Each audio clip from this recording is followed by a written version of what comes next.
So heto na nga po guys, sabi nga nila, the long wait is over.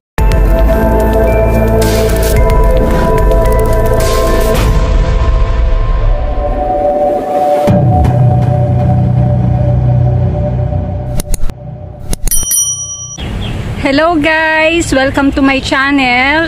This is Johona. Sa mga hindi pa po nakakakilala sa akin, OFW po ako dito sa bansang Taiwan. So, uunahan ko na po kayo this video o yung content ko ngayong araw na to ay not to brag but to inspire. Especially po doon sa mga baguhan pa din na small YouTuber na katulad ko po. So, yan guys. So, medyo humaba-haba na lang po ng konti sa inyo yung aking journey o yung milestone ng aking channel kasi almost 1 year na po yung aking channel. So kaya po sinabi ko na ang content ko for today ay exclusive para din po doon sa nag-uumpisa pa lang o kababagong monetize pa lang kasi ando doon po yung stage ng aking i-relay po ngayon. So guys, magbibigay po ako ng konting preview regarding po sa aking channel. Alam naman po natin ang requirements ni YouTube, 'di ba? Na meron po silang requirements kapag naging small YouTuber po tayo, kapag naging video creator.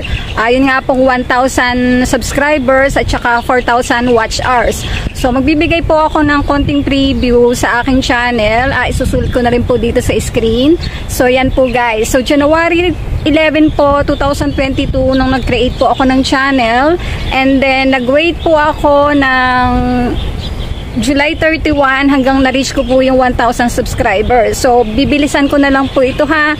And then after po nung ma-reach ko yung 1,000 subscribers, syempre feeling ko ang saya-saya ko kasi na-reach ko na po yung isang requirement. So yun nga po, upload pa rin po ako ng content. And then guys, October 31 nung na-reach ko po ang aking 4,000 watch hour. So dyan po nag-email na po sa akin si YouTube Studio na mag-apply na po ako for monetization. So bali na-complete ko na yung aking 1,000 subscribers at ito nga pong 4,000 watch hours. So nung pong October 31 na yon, after nila ako mai-email, talagang binasa-basa ko pa ulit-ulit kasi para bang yung feeling ko talaga bang ito na yung aking channel, mamomonetize na. So yun po, kaagad ko pong ini-apply for monetization ang aking nga pong channel.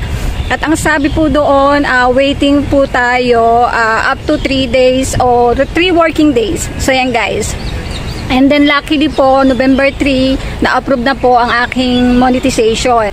Pero guys, hindi pa po dyan nagtatapos kapag na-monetize na po ang ating channel. Sabihin na po natin na dyan ulit tayo magsisipag. Dyan po ulit tayo mag-i-start. Kasi ito nga, monetize na ang channel. So meron na naman pong another requirement si YouTube Studio po para sa atin. So yan nga po yung mag-iipon po tayo ng $10 para po sa ating pin. So, di ba guys, November 3 nung na-approve ang aking channel. So, nag-wait po ako ng hanggang December 12 para po i-email naman po ako ni Google AdSense. So, from November 3 to December 12, doon ko po na-reach ang aking $10.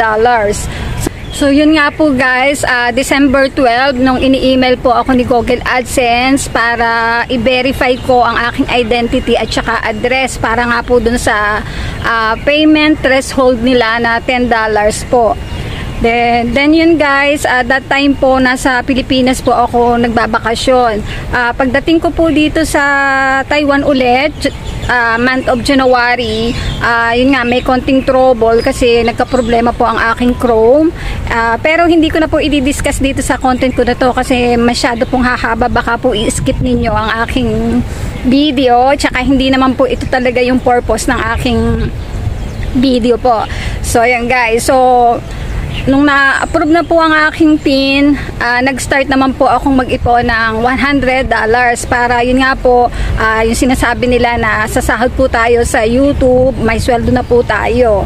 So heto na nga po guys, sabi nga nila, the long wait is over. Yung mga sacrifices and efforts natin sa ating mga channels, babalik at babalik po sa atin yan. Mapi-paid off po lahat yan. So yan guys, so yun nga, hindi madali, pero sumahod po ako. And that is last month. So lahat po ng nagiging milestone ng aking channel, like yung nag 1,000 subscribers ako at saka 4,000, ginagawan ko po talaga yan ng content ng video kasi aminin ko man o hindi, hindi ko po kayo lahat kilala, kaya ito lang po yung way ko para pasalamatan ko po kayo. So sa mga ka-vlogger ko po na nakaipon na ng $10, ina-advise ko po sa inyo na i-fill up nyo na po o set up nyo na po yung inyong mode of payment sa Google AdSense po. So yan po yung isa kong advice sa inyo, pati po yung sa tax, mag-fill up na po kayo para wag po natin isipin na matagal pa makaka $100, hindi po natin muna kaagad ipipill upan. So mas maganda po na kapag nakapag $10 na kayo, mag-sign up na po kayo at ilagay nyo na rin po doon yung inyong mode of payment para yung bank details man, nakaset up na po dyan. And then dun guys, sa mga ka-vlogger ko din na naghihintay na lang ng sweldo, nabaguhan pa rin, na first time pa lang na makakasahod, wag po kayong mag-worry kasi kapag po meron na kayo dyang bank details, wala na po kayong dapat alalahanin kasi i-email lang po kayo ni Google para dyan po sa sweldo nga. So direct na po yan na mapupunta sa ating bank. And then para po sa mga baguhang video creator o kahit po datihan na, advice ko pa rin sana sa inyo na gumawa po tayo ng mga informative contents na alam po natin na makakatulong po tayo sa mga viewers, sa kapwa po natin. And ayun nga, yung palaging consistent po tayo dapat.